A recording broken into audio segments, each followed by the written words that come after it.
Welcome to the Profit Builder Unscripted. We help residential contractors get more profits on their bottom line, have teams that take more ownership, and find more time in their day. And I'm your host, Vicki Suter. And before you jump in, if you want a quick win, go check out our business health assessment. It takes 5 minutes, and it will help you identify where profits may be leaking in your contracting business.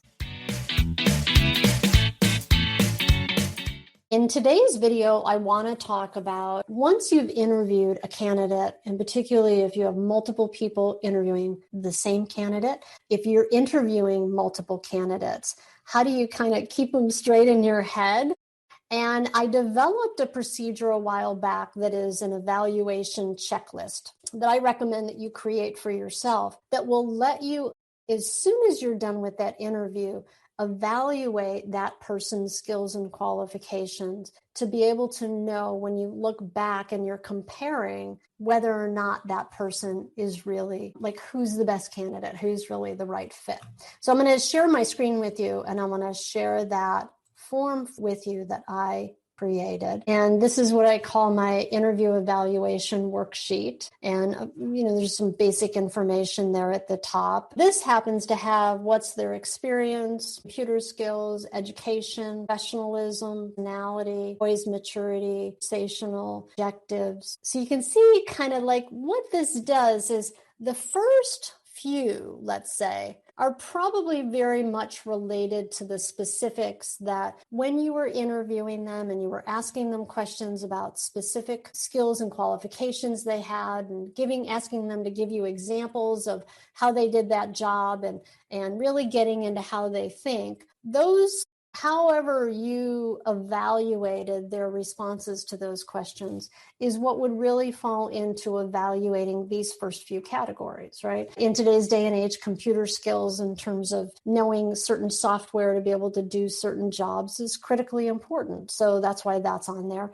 But their overall skills and qualifications, when you look at them, where would you rate them?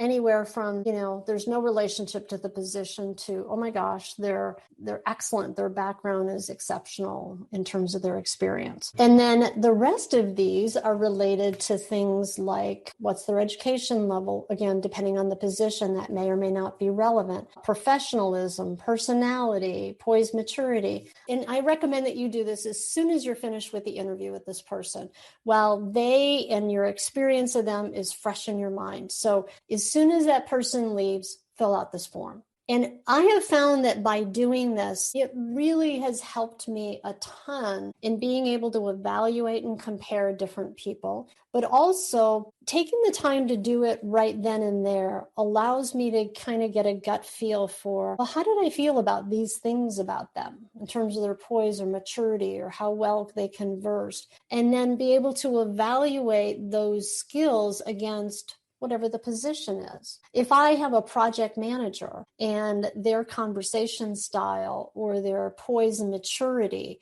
is really on the lower end, it's somewhat tense, or they have a poor self-expression and they don't really communicate well, I really want to consider that might not be the best fit in the position of a project manager. It might be completely fine if it was somebody who is a carpenter or a laborer or a AP clerk, right? Depending on what the position is, some of these things are going to have more weight or other. But by doing it right away, the thing that I found is that it really helps me take the time to do it, like I said, while it's super fresh in my mind, and that I can have this information as I'm going back afterwards and comparing them one against the other.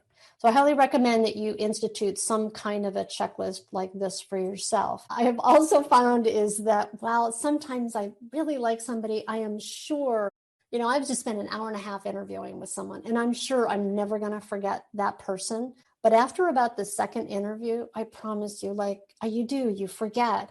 And I have found that having that checklist is so helpful in being able to really just have a more objective view about candidates. As I say that, I think about a time when I was sure I was interviewing 3 different people, and I was sure that person was a right fit for the job. And I and I really, really liked them, and I wanted them to be the person for the job. But what was so interesting is that when I compared those 3 sheets of my evaluation of them, and I had every other person who had interviewed this person, it was a controller position.